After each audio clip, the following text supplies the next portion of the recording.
So, kamusta po mga streetwise? Ako po si Takero Miyamoto at welcome po sa aking munting channel. So, mga kababayan, may kumakalat po nga yung sample balot. So, kasi actually, no, itong sample balot mga kababayan, hello po Ma'am Yoli, hello po, maraming salamat. Si Tita Yoli ko yan, no? So, mga kababayan, alam naman po natin na hindi na po bago yung sample balot. Ginagamit na po yan matagal na. Di ba? Bata pa lang po ako, nakakita na po ako ng sample balot, pero may nakalagay na pangalan ng kandidato. Di ba? Kumbaga, fair naman. Kunwari, sample balot, tapos nakalagay doon lahat ng mga kandidato. Pero yung hindi fair po dito, yung sample balot na yung nakalagay lang, yung kandidato na, napili lang. At ito po ngayon ay kumakalat po sa social media na sinasabing di umano ay kumalat daw po dito sa Cavite. So ngayon ito, una ko itong nakita, kay Sangkay kasi si Sangkay nagtanong sa akin kahapon Kakayro, totoo ba to? So nag-post siya, di ba? Sabi ni Sangkay, no, may hudas sa alyansa ni BBM. Sipain niyo yung anay bago pa makapaminsala. Nagsisimula daw sa letrang B ang nickname. Okay? So sino ba yung letter B sa alyansa? Di ba? Pwedeng Binay. Pwedeng Bong Revilla. Sino pa bang B? Sino pa bang B doon? Wala na, no? Dalawa lang, no? Benhur Abalos. Nga pala, Benhur Abalos, di ba? Sino pa ba? B. Sino pa bang B? Wala na, no? Tatlo sila, tama ba? Tatlo. Binay, Benhur Abalos, Bong Revilla. Okay. So, okay, bakit? Sangkay naman, bakit naman? Okay. So, ngayon, ito. Alam nyo kasi, may kumakalat ngayon sa Facebook na ito. Ito, nanggaling daw ito sa yung event kanina sa Cavite, ang mga tauhan or staff ni Bong Revilla ay namimigay na sample balot. Labas na ang tunay na kulay, anong paliwanag nila kaya dito. Yan. So ngayon, ito yung sinasabi kong sample balot. Actually, hindi na po bago ito. Tama, di ba? Matagal na pong ginagawa ito. Yun nga lang po kasi ngayon, medyo na-hype po ito kasi nga po, kumalat sa social media. Yan. Actually, patula si Abalos dito. By me Marcos. By me Marcos, di ba? Hindi rin pala. So ngayon ito. Hindi, kasi iba yung take ko dito, iba yung kay JDV Iba So ngayon, may nakapangalan dito ngayon,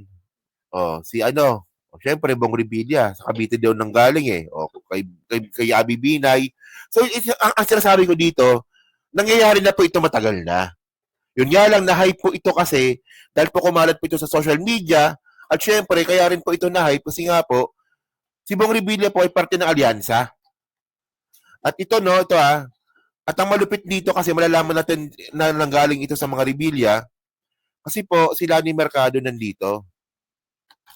Sila ni Mercado po ay congressman po sa Bacoor. O, di ba? Di si Busita, hindi naman siya alyansa di ba? So, at dito po yung anak po, anak to anak ni si Abing Rimulya. Anak ng mga Rimulya to na tumatakbong governor. Ang alam ko, governor sa Cavite. So ngayon, tingnan natin yung mga pangalan dito. So si Abby Binay, si Bong Revilla. At ang nakakapagtaka dito, okay na yan Binay, Bong Revilla, Cayetano, kasi alyansa naman yan. Nandito rin si Ping Lacson, si Pacquiao nandito, si Villar, si Tolentino nandito. Pero nakakagulat dito mga kababayan, dito lapit nandito rin. Pero nakakagulat dito mga streetwise, andito po si Bongo, si Marcoleta, si Piri Salvador. Ito pa rin, tatlo lang pala nandito. Si Aimee. Si Aimee na tinanggal na sa alyansa. Di ba? So, si Bongo, si Philip Salvador, tsaka si Marcoleta. Na alam naman po natin na taga-suporta po ito ni Sara. Di ba? Yan tayo ngayon, syempre, yung mga ganyang klase mga bagay, madali na naman i-print yan. Di ba? Madaling i-print yan, madaling gawin, so pwedeng itangge. Tulad nga po ng ginawa nga po ng kapatid nga po ni Bong. So, yung kapatid po si Bong Revilla, mga kababayan, mayor po ng Bacoor. Yan. Strike. Okay. So sabi dito ni Strike, nais po nating ipagbigay alam sa ating mga kababayan na wala pong inilabas na anumang sample ballot patungkol sa 2025 national and local elections ang Team Revilla. Huwag po tayong maniwala sa fake news. So anong Team Revilla? Team Revilla sa Bacoor o Team Revilla ng Alyansa? So dalawa kasi yan eh. Diba? Yung Team Revilla po ng Bacoor, ito po yung Revilla lang sa Bacoor. Yung Team Revilla po ng Alyansa, dapat pa magsalita dito si Bong. Hindi kasi ito yung nasa papel hint yan. Hindi kasi mga kababayan, ilang taon na ba ako? Nakailang election na ba yung nadaanan ko dito sa Pilipinas? Normal, hindi siya normal Tuwing election po, nangyayari po talaga na may nagbibigay pa ng sample ballot. Sample ballot na meron nakalagay na pangalan. At pili yung mga pangalan. Hindi na po bago ito. So kaya lang naman ito kumalat ngayon at naging trending. Alam naman po kasi natin na si Bong Revilla po ay nasa Alyansa. Di ba? Okay. So ngayon, alam yung medyo nakakatawa kasi dito. Ito. Yung ano na yan, yung post na yan ni Strike Revilla. Nung tininan ko po, bawal po mag-comment. Yun lang. So ngayon kung puntahan natin yung Facebook ni Strike. Puntahan natin. Hanapin natin Teka lang, hindi ako naka-ready. Puntahan natin yung Facebook ni Strike. Hindi, by the way don't get me wrong si Strike Revilla po magaling na mayor yan.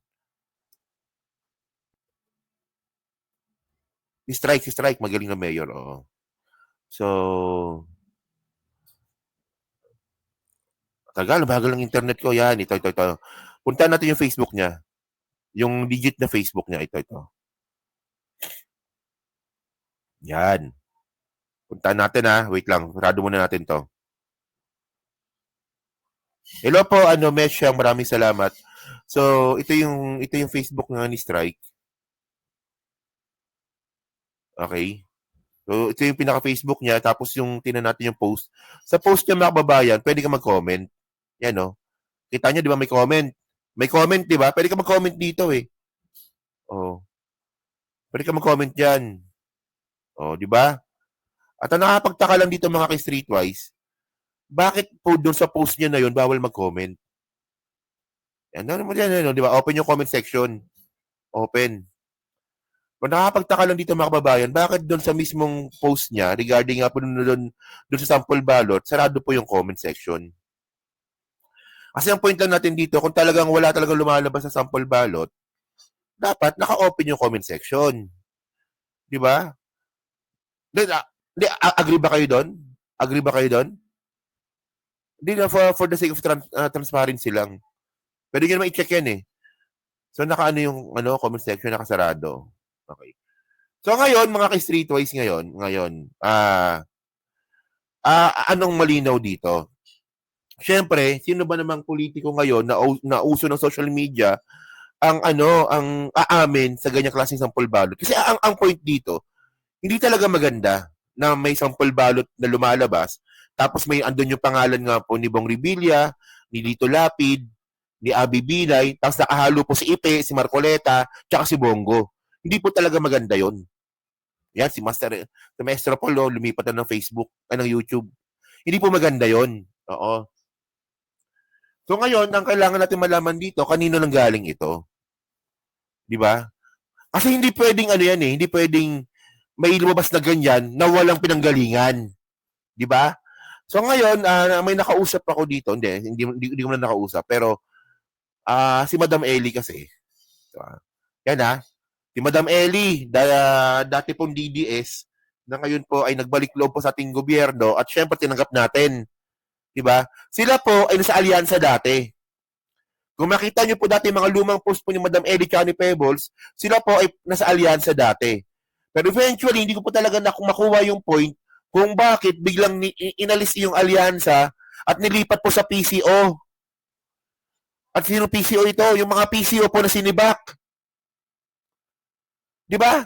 Tinan niyo yung point kung anong klaseng kalokohan to, no? Ang pangit kasi nito eh. Naalala nyo dati, yung kinontent natin, na may mga PCO, may mga taga-PCO na sinibak sa pwesto. So ang ginawa nila, nag-resign sila, di ba? Merong resignation, courtesy resignation, ang ginawa nga po si Secretary J. Ruiz, doon nga po sa mga PCO secretaries sa PCO. Kasi nga po, nag-leak ng audio recording ni BBM. Okay. So ngayon, alam niyo naman yung presidente natin mabait. So ang ginawa, hindi po sila sinibak sa PCO. So ang ginawa, sinibak sila sa PCO, pero habang naghihintay sila po ay nilagay sa alyansa. Sila po ngayon, kaya ngayon, iba na po ang may hawak na alyansa ngayon. Hindi na po dati. Sila France na ngayon. Tsaka sila Emerald na ngayon. Ngayon, ito, basahin natin yung post ni Madam Elia. At kayo nalabahala kung maniniwala kayo. Kasi tandaan nyo mga babayan, si Madam Eli po, sa alyansa po siya dati. Parte po siya ng alyansa. Kaya nga naka-VIP lagi yan eh. Lagi po naka-VIP yan si Madam Eli at si Pebbles doon. Pero nung nilipat nga po yung alyansa, dito nga po nila, sa mga sinibak nga po sa PCO, ganyan na po nangyari. So sabi dito, no, PBBM supporters at Marcos loyalists, nagago na naman ang ilang taong traidor. Anong nangyayari sa alyansa para sa bagong Pilipinas? Mukhang another round to go ang nanggaguhan para sa bagong Pilipinas. Dahil ba mabait si PBBM and you really think you people behind alyansa and your cohorts can just manipulate efforts and choose whoever you want to win regardless of ally or foe. Too early for a sample ballot pero mukhang advance kayo dyan sa Bacoor, Cavite, di ba? Okay, yan. Okay, so as we are not anymore, di ba? So party sila ngayon, hindi na. Part of the group behind Alyansa para sa pagbabago ng bagong Pilipinas, some people said they're better running the campaign. But after we left, this is what you're giving the solid and strong BBM supporter. Diba? This is not surprising anymore, proven na traidor kasi talaga ang mga nagpapatakbo ng alyansa now. Totoo yun mga kababayan. Totoo yun. Tingnan ninyo ito puta. Tingnan ninyo ewan ko lang kung meron tayong update Si Macmac Pablo, kilala niyo si Macmac Pablo? Kasi ako nasubukan kong hindi pinapasok sa alyansa eh. Dito, sa totoo lang, ako nasubukan kong hindi nakapasok sa alyansa. Nagmukha akong tanga sa labas. So ngayon, kung ayaw nyo sa akin, hindi ko pipilit yung sarili ko. Ganun talaga. Sige. Pero hindi ako nag-ingay doon. Okay lang. Tingnan namin. Pero ngayon, mga babayan, si Macmac Pablo po kasi ngayon. Nasa Kidapawan. Malapit po siya sa Kidapawan. Malapit siya doon. 'Di ba? Hindi siya taga Kidapawan, pero malapit yung lugar niya sa Kidapawan. Okay. So ngayon, sabi sa akin ni Macmac, Takero, meron ka makakilala sa alyansa kasi gusto kong pumasok. Ngayon, binigay ko yung number nung isa. Binigay ko yung number nung isa sa alyansa. Kung sino ngayon papapasok na vlogger doon. Mga kababayan, hindi po pinansin si Macmac. Dito, hindi nyo na kailangan bigyan ng pamasahe si Macmac kasi taga doon lang siya. Malapit lang siya sa Kidapawan. And by the way, no offensement No, by the way, no offensement. Sino yung mga vlogger na nakikita ninyo sa Kidapawan? Ay, sa Kidapawan. Sa alyansa. Di ba? Di. No offensement. Sino yung mga nakikita ninyong mga vlogger na nagko-content or nandun sa alyansa? Di ba mga yan eh? Mga bata po nila yan eh. Mga bata po na mga PCO yan eh. Well, kami hindi namin pinilit yung sarili namin. Well, kasi meron tayong conflict. Normal yun. Di ba? Normal yun. Pero ang point dito na paabutin ninyo sa ganyang klaseng punto na kailangan ninyong, di ba? Na kailangan ninyong gumawa ng mga bagay, di ba? Na sample ballot. Mabahala kayo kung ano. Ay, maraming salamat po sa inyo, kay Ma'am, kay Ma'am Chubby Chubs, Family Chubs. Maraming salamat. So, si Macmac, panoorin niyo si Macmac Si Macmac, magaling na vlogger yan. Pero, sabi sa akin ni Macmac, Takero, yung binigay mong number. Hindi nagre-reply sa akin, kaya tawagan ko. So, ganon, di ba? Hindi, kasi ang point natin dito mga kababayan, itong mga nasa alyansa ngayon, di ba? Ayaw pa rin po nila aminin na sila po ay sibak na sa PCO. Tinatanong ko po yung mga vlogger na kaibigan natin na alam nyo na ba na itong si ganito, sibak na. Alam nyo na ba na itong si ganyan, sibak na sa PCO. Kaya nandiyan na lang sila sa alyansa. Oh, di ba? Hindi daw nila alam. Wala daw sinasabi. Oh, kaya yun, medyo nakakalungkot lang, di ba? So, well, wala tayong problema doon kung ganyan talaga ang politika. So, ito pa. O nga pala, ang tanong pa dito, bakit wala si Abalos dyan sa sample ballot? O, di ba? Ganun yun eh. Kasi dapat kasi ngayon, pag kayo po parte ng alyansa, dapat ang gusto ninyo mangyari, manalo yung mga miyembro ng alyansa. Ayun yun eh. So, bakit may kumakalat sa sample ballot? Wala naman dating ganyan. Mula lang po nung hinawakan nila yung alyansa, nagkaroon na ng ganyan. Oh. Yan ang sinasabi ko sa inyo eh. Oh. Sa amin kasi kung ayaw ninyo sa amin, hindi walang pilitan. Ganun lang naman yun eh. Oh. So ngayon mga kababayan, ito yung point natin dito. Oh. Ito.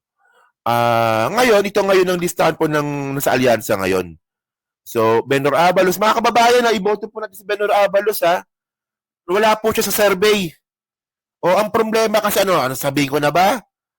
O ang problema kasi diyan sa mga tauhan nga po na kinuha ni Benor Abalos, gusto niyo kayo lang bida.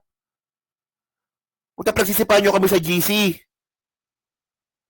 Oh, hindi ko alam kung bakit niyo kami pagsisipa. Tandaan niyo ha, grupo namin yung sinipa. Ako, si Mike, si Chris Ulo, si Mima. Kami grupo namin. gusto nila sila lang magpo-promote kay Abalos. Hindi ko alam kung ba't ganun. Oh, pero by the way, iboto po natin si Abalos. Oh. Actually, ito yung mga bagay dapat di nilalabas to eh. Pero syempre, kumbaga, ang point ko dito, si Abalos po matatalo. Di ba? Hindi maganda pag-promote kay Abalos. Ayun ang eh. Oh. So ngayon, tingnan nyo ha. Tingnan nyo dito. So ngayon, kaya nga ako ito ha, nakita ninyo, hindi kami nag-promote ng 12-0 kaagad. Di ba yung mga ibang mga vlogger, di ba? Sabi nila, basta kami 12-0 kami, kahit ano mangyari 12-0 kami. O tas eventually binawi din nila. Kasi alam naman po natin na hindi po ganoon ang politika. Ano ba yung pinaka-main goal natin? Ang pinaka-main goal natin, wag na pong makabalik ang mga Duterte sa pagka-presidente. Tapos mag-12-0 kayo, iboboto ninyo? Si Amy Marcos? Si Camille Villar? Dahil 12-0 ang gusto ninyo? Come on. Mas lalong masama po kapag nanalo po yung mga senador na pabor sa mga Duterte. O, di ba? So, tingnan nyo to ha. Takero, mananalo yan, pustahan. Paano ko nasabi, una siya sa balota. Sana nga Hindi, sana manalo siya sana. Wala nang pustahan, pero gusto ko siya manalo. Dati si Abalos, number 6. Di ba? Tapos bumaba, naging number 10, naging number 12. Ngayon, number 15 na lang. So, ngayon, tingnan nyo to ha. So, dito po sa 12 po na to, si Abalos, si Pacquiao, si Abby Binay, si Bong Revilla, si Cayetano, si Tito Soto, si Ping Lacson, si Francis Tolentino, Dito Lapid, Erwin Tulfo, Amy Marcos, Camille Villar.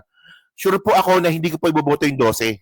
May nilaglag na po ako dito. 2 na.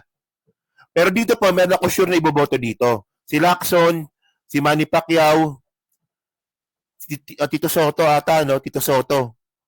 4. Pang-apat ko si Binay. Pang-apat ko si Binay. Hindi, pang-5. Pang-5 si Abalos. O nga pala. Dito po sa 12, ang sure kong boboto dito, si Abalos, si Binay, si Ping Lacson, Si Manny Pacquiao, Tito Soto hindi pa pala. Hindi pa ako sure. O, apat pa lang. O, pero kinukonsider po natin si Tito Soto. So, yun po yung point. So, kayo po, o, di ba? Hindi ko talaga alam eh. Natawa ako dun sa iba eh na ako, loyalista ako, kaya 12-0 ako. Tapos eventually, ay, parang ayoko na. hindi kasi tawa ako dun sa mga vlogger na yan eh. Ngayon, binawi nila. Ako, Diyos ko naman. So, ngayon, kasi ang point kasi dati, ang point natin dito, paano na yung mga tao naniwala sa kanila, sa mga vlogger na to, na 12-0 kayo doon, tapos yun hindi na kayo pinapanood ngayon. For example, busy na, hindi na kayo napanood, so paano yun? Kahit pa paano naka-influensya pa rin po kayo. O, di ba? So ngayon, kung sino bang boboto ko dito, tingnan natin kung sino pa. Basta ngayon, ang sure ko lang sa alyansa, 4. 4 pa lang yung sure ko. Oh. So, yan. Pero ang pinakamasama dito, di ba? Saan lang galing yung sample ballot? Ayun lang po yun. Saan po nang galing? Tinanggi na nga ni Strike eh.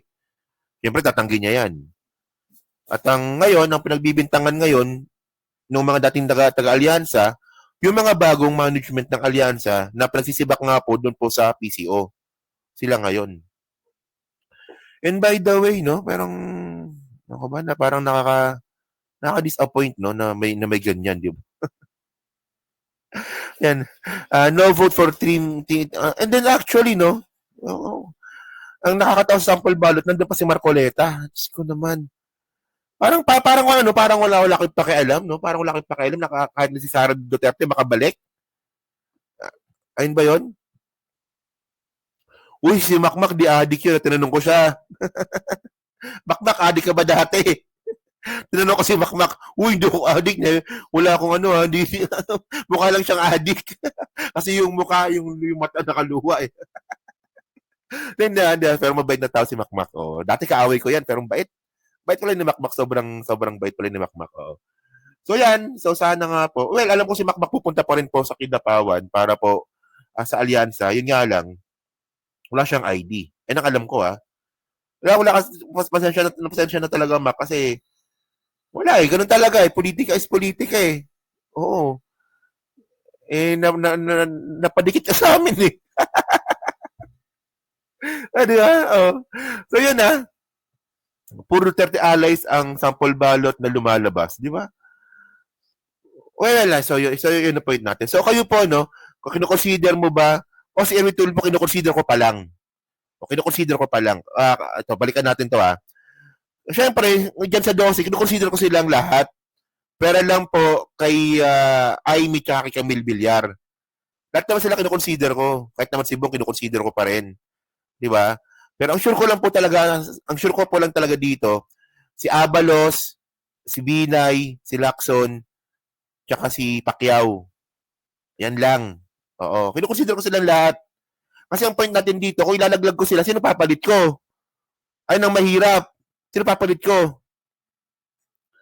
O sino si Kiko? Si Bam? Well, kung gusto po nating... Si Soto, kino-consider ko si Soto Well, kung gusto nating ipa-impeach si Sara, kung yun lang talaga ang pinaka motivation natin, okay na si Bam tsaka si Kiko. Pero kung ma-impeach nga si Sara, diba? Pero kung impeach naman si Sara, kung na-impeach na si Sara, so ano na mangyayari dito kay Bam tsaka kay Kiko?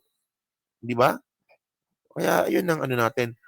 So, wala ko sinasabing ayaw ko kay Soto. Ang sinasabi ko lang, kino-consider ko siya na iboto. Hindi pa 100%. O, di ba? Si Mark Gamboa pala, kino-consider ko rin as tropa. Di ba? Tropa ko yan eh. Tapos si Heidi Mendoza, kino-consider ko din. O, si Heidi Mendoza, kasi wala lang. Si Heidi Mendoza, si Kiko, kino-consider ko. Basta yun. Hindi pa talaga buo yung 12 ko. Nahirapan akong buuin yung 12. Nahirapan talaga ako. Oh, ay takero kami basta kung sino anti-Duterte. Kasi mukhang dyan ako babagsak eh. Sa ganyan, mukhang dyan ako babagsak. Kahit sino, basta anti-Duterte. Di ba? Ay, dyan ako babagsak.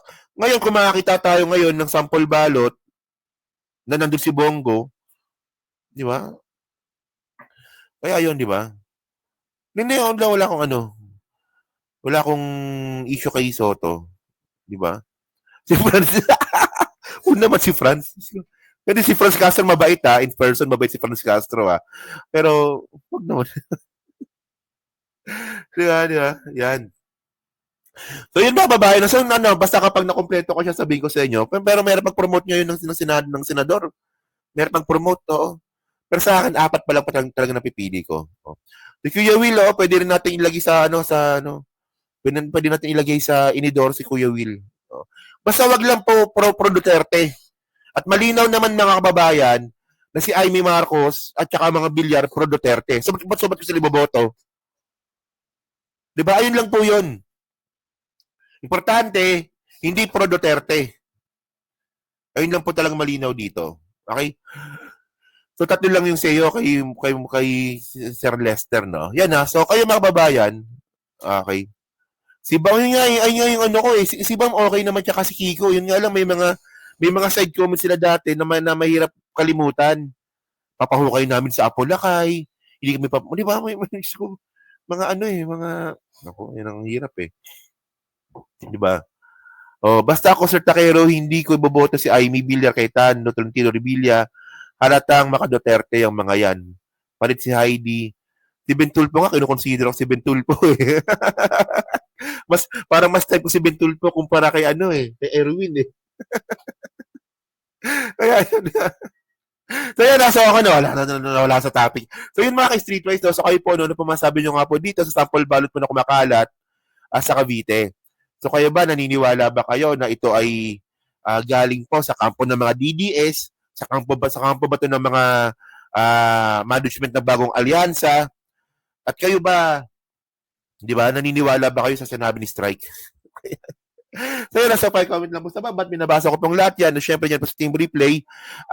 Pa-like, pa-subscribe. Pag hindi naman kalabisan, pa-share na rin po ng video po na to.